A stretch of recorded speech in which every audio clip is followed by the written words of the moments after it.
ces dernières années, enfin ces dernières décennies, du maïs population, il n'y en avait plus en France, ou en tout cas on pensait qu'il n'y en avait plus. Tout le monde semait des hybrides. Donc moi, comme tout le monde, je semais des hybrides. Et il y a eu ce problème des contaminations OGM en 99. Et donc là, j'ai eu très peur et je me suis dit, on va être contaminé puisque les semenciers ne sont pas capables de garantir des semences sans OGM. C'est que plus il y aura de personnes qui seront au courant du problème des semences, plus la société se rendra compte du massacre qu'on est en train de faire par l'élimination des vieilles variétés. Je me réapproprie cette chose ancestrale, je dirais quand même, à dire bon, j'ai mes plantes, je les travaille. Ça pose tout simplement aussi la question du type de société dans lequel on veut vivre, quoi. Est-ce qu'on veut des OGM, est-ce qu'on n'en veut pas? Est-ce qu'on peut, cette biodiversité cultivée, est-ce qu'on peut continuer à y travailler librement ou pas? Enfin voilà. Et là, tout le monde est impliqué, quoi, bien au-delà des agriculteurs.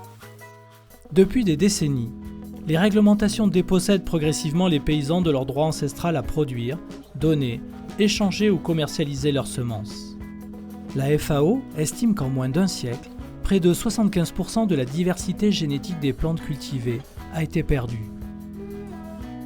L'érosion de cette diversité représente une menace pour la souveraineté alimentaire de l'humanité. Fort d'un soutien politique et d'une implication massive de la société, les agriculteurs pourront répondre à ces enjeux d'autonomie et de sauvegarde de la biodiversité cultivée.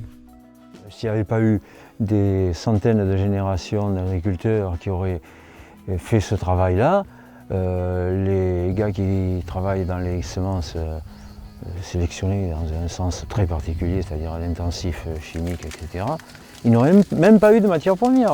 Enfin, c'est un patrimoine qui appartient à tous. Hein. Un certain nombre de grandes sociétés qui veulent mettre la main mise sur toutes les semences. Quand on parle de banque de semences en Norvège ou en Suède, c'est pas pour le bien des agriculteurs, hein. C'est tout simplement parce qu'ils font des réserves pour pouvoir faire des nouvelles variétés qui feront payer des royalties. Mais les anciennes variétés qui stockent, ils n'ont jamais donné de royalties aux gens qui les ont sélectionnés depuis des générations. Il ne faut quand même pas l'oublier, ça. 2001, des producteurs du réseau Bio d'Aquitaine se lancent dans le programme L'Aquitaine cultive la biodiversité. Plus d'une décennie de recherche et d'expérimentation pour retrouver des variétés locales reproductibles et se réapproprier les savoir-faire autour des semences paysannes. Ces semences sont directement issues des variétés paysannes, sélectionnées et multipliées par les agriculteurs eux-mêmes dans leurs champs. S'ouvre alors un univers où l'on découvre l'existence d'une infinité d'individus pour une même variété. On parle de variétés de population, qui sont d'une grande richesse génétique. La défense de la biodiversité cultivée prend tout son sens, loin des semences commerciales issues de lignées pures, d'hybrides standardisés et de biotechnologie.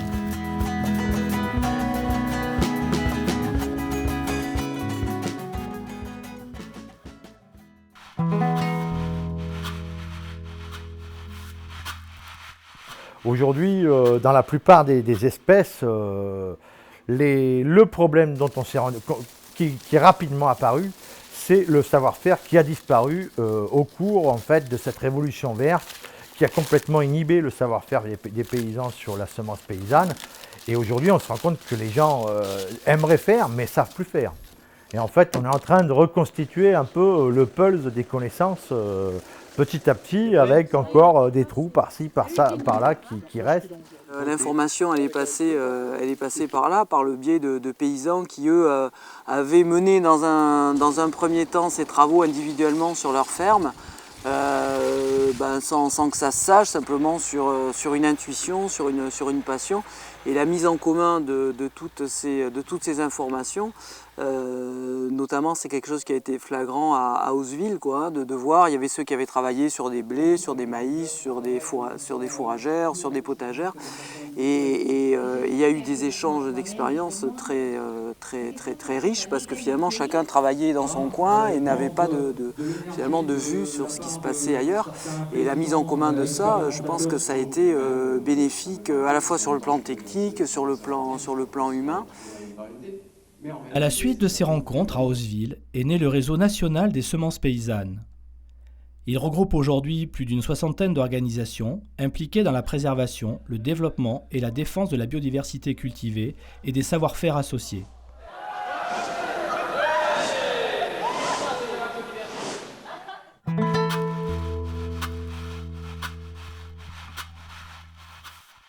Il y a eu une délégation française qui est partie rencontrer nos homologues brésiliens, puisqu'on avait appris que en fait, les Brésiliens, à l'époque, je crois qu'on est parti en 2003, et les Brésiliens travaillaient déjà depuis une vingtaine d'années sur les semences population en maïs. Donc l'idée, c'était d'aller un peu voir comment ils faisaient, et puis éventuellement de s'enrichir de leurs connaissances. Alors effectivement, ce voyage a été un gros élément déclencheur sur les travaux qu'on fait sur les maïs population, parce que forcément l'expérience de 20 ans de groupe, en plus qui ont été très généreux, hein. Ils nous ont donné tout ce qu'ils savaient, ils nous ont expliqué tout ce qu'ils savaient faire, toutes les erreurs qu'ils ont faites, les acquis qu'ils ont eus. Et c'est vrai que ça a été un gros élément déclencheur pour nous, notamment dans les sélections massales, pour éviter les dégénérescences, les choses comme ça, auxquelles on était confrontés à l'époque. Ensuite, il y a eu un deuxième voyage au Brésil en 2008 ou 2009 qui m'a permis aussi de conforter, c'était Brésil et Bolivie, de conforter aussi un peu ces systèmes de savoir-faire ancestraux, quoi, parce que souvent, notamment sur la partie Bolivie, les Indiens ne sont souvent pas capables d'expliquer pourquoi ils sélectionnent ni comment, mais en tout cas ils le font. Alors de le faire avec eux, on se rend compte que s'ils n'expliquent pas comment ils font, ils le montrent. Et ça, c'est intéressant. On a eu des échanges aussi avec des producteurs guatémaltèques qui ont pu nous montrer dans les champs. Eux, ils nous disaient qu'ils ne sélectionnaient pas, mais quand on les a amenés dans les champs, on a vu qu'ils sélectionnaient. A gente faz o quê? Quando a gente pegou, se você vê aqui que não tem pendão, as duas linhas sem pendão são duas linhas de fêmea, que são 16 no total.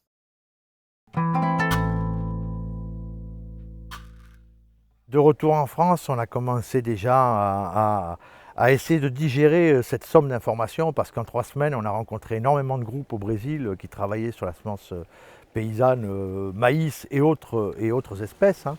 Une des premières choses qu'on a assimilées dans ce qu'on a appris au Brésil, c'était cette notion de minimum d'individus dans la sélection massale pour des espèces allogames comme le maïs, le tournesol ou d'autres, hein.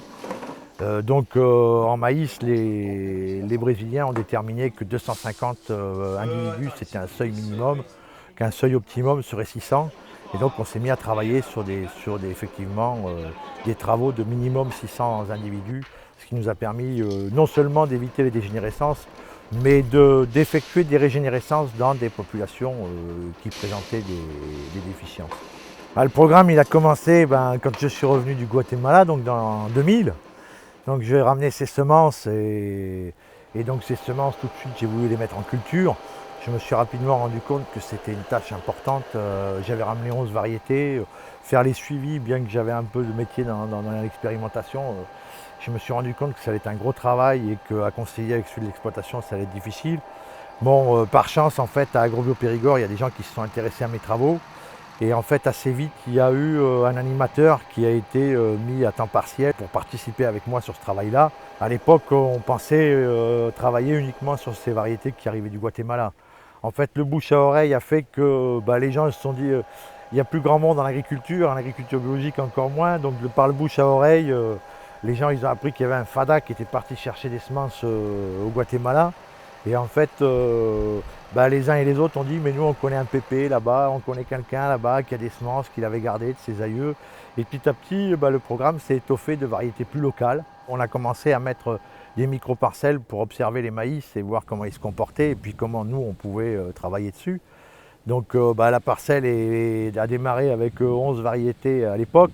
Aujourd'hui on est entre les variétés de maïs, tournesol et autres espèces. On est probablement à plus de 100 références sur la plateforme chaque année. Aujourd'hui, la plateforme est devenue un lieu d'étude, un lieu de démonstration et un lieu aussi d'échange puisqu'on y fait des réunions et que tout le monde peut voir un peu comment se comporte tel ou tel maïs, faire ses choix et puis voir un peu comment ça se passe. Là, c'est la pluviométrie enregistrée depuis le semis jusqu'à aujourd'hui. On peut voir qu'il y a eu seulement 4 fois des pluies significatives, c'est-à-dire au-dessus de 10 mm. Après, une autre grosse partie du programme aujourd'hui, c'est d'avoir mis des variétés chez les agriculteurs et de les étudier en grande parcelle chez eux, en conditions de culture telles que ça doit être fait.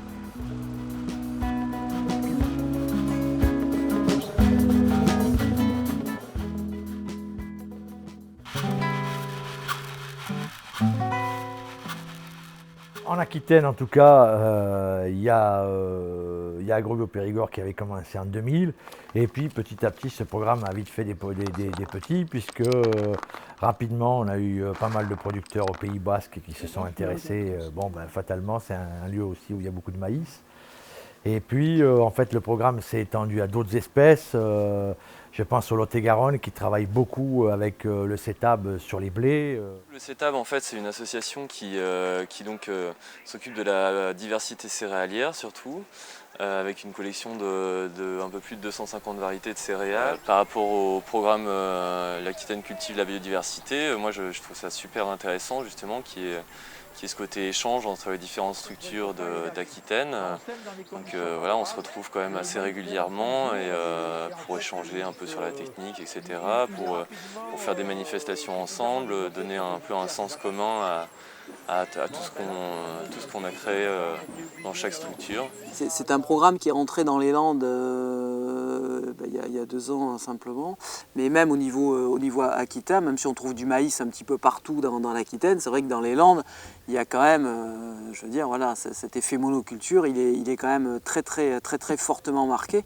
Et ça nous semblait d'autant plus important finalement de faire rentrer un programme comme ça, sachant que c'est aussi un travail sur la diversification des cultures et l'occasion d'expliquer aux agriculteurs et aux autres, d'enfoncer un petit peu le clou sur tout l'intérêt de ces semences fermières et de cette biodiversité cultivée. Donc. Et puis les potagères qui ont commencé à se développer énormément.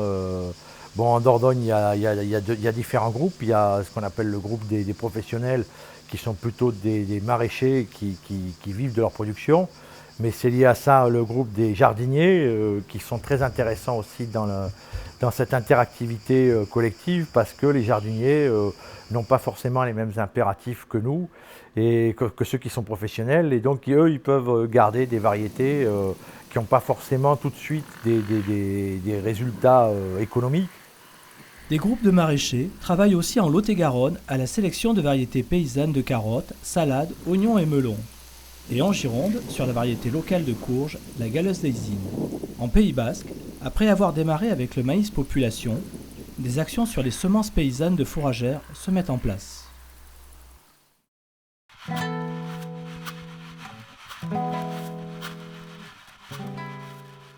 Ce gros coup de pouce dont j'ai parlé tout à l'heure, qui était ce premier voyage au Brésil, où on ramène un certain nombre de techniques et on ramène aussi un système d'organisation collective qu'on a eu du mal un peu à assimiler au départ. On a trouvé que c'était bien sur place, mais on trouvait que c'était bien pour eux parce qu'en fait les Brésiliens, en France on parle de communes, au Brésil on parle de communautés, c'est-à-dire dans les campagnes c'est des communautés, des gens qui travaillent ensemble.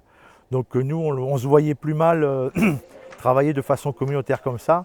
Mais finalement, avec une petite digestion d'1 an ou 2, on a trouvé les adaptations qui correspondaient à nous, avec un travail collectif, mais pas forcément sur le même lieu, dans une même commune, mais un travail collectif quand même. Et on a commencé à travailler sur ce système de maison de la semence, avec des systèmes d'échange qui étaient très inspirés des systèmes brésiliens.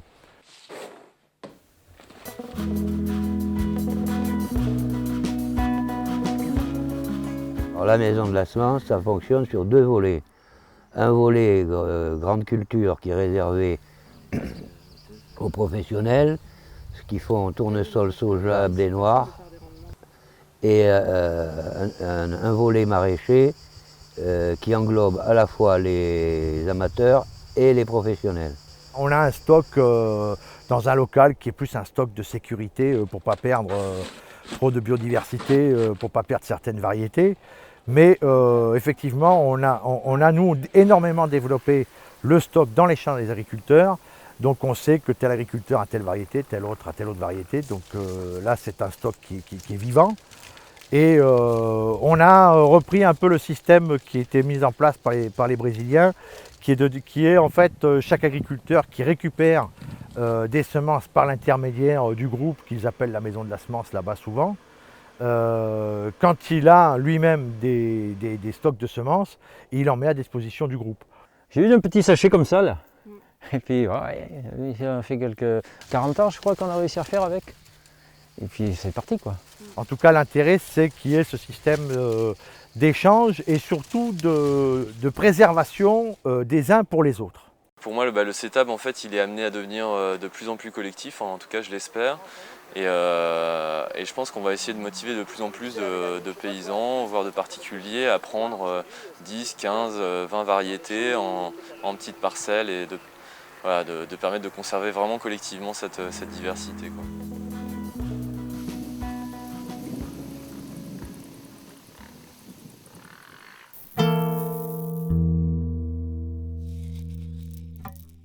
Donc les Brésiliens, eux, ils ont tenu absolument à ce que les perspectives de la recherche soient faites en accord avec les producteurs.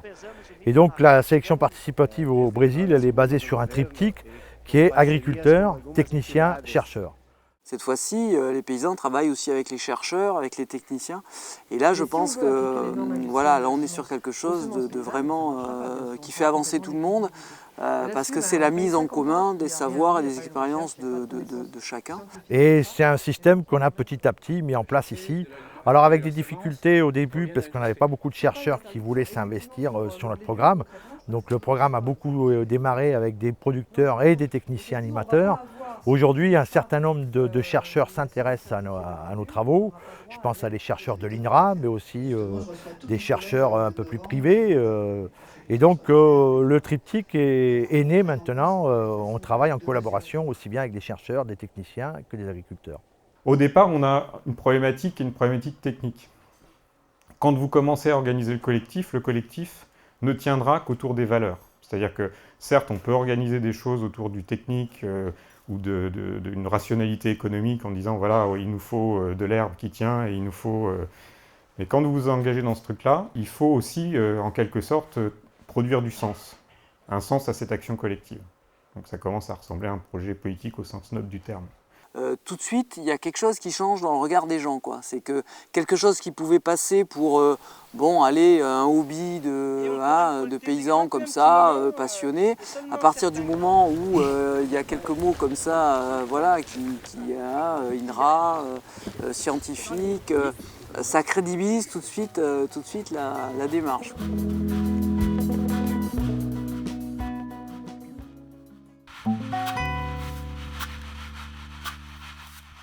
Le Pays Basque, c'est un des départements qui a suivi tout de suite les travaux sur les semences population et sur la sélection participative.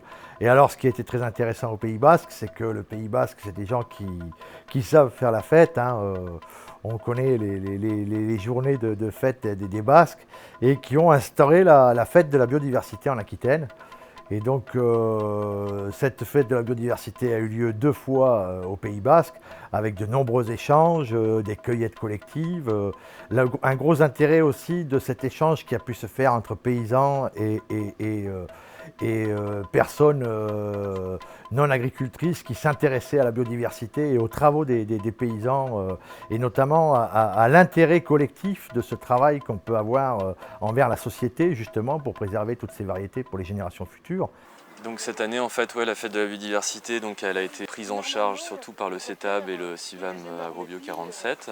Elle est tournée quand même beaucoup autour du grand public, de la vulgarisation un peu et de la communication autour des variétés de population pour le grand public et ça a été une réussite cette année. Il y a eu entre 400 et 500 personnes sur le week-end qui sont venues visiter les collections et qui ont fait la fête avec nous et je pense qu'ils en sont tous repartis avec plein de bons souvenirs, des bons pains goûtés, des bonnes pâtes. Ces céréales sauvages, quand elles sont sauvages et quand elles sont mûres, eh bien, elles n'ont pas de colonne vertébrale pour garder leurs grains.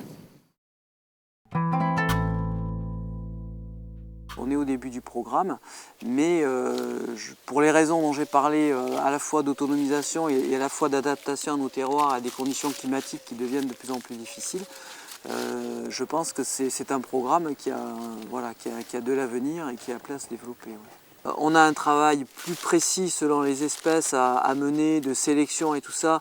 Et le problème, c'est que des fois, par manque de temps et puis des fois de connaissances techniques, le travail n'est pas aussi poussé qu'on aimerait le faire.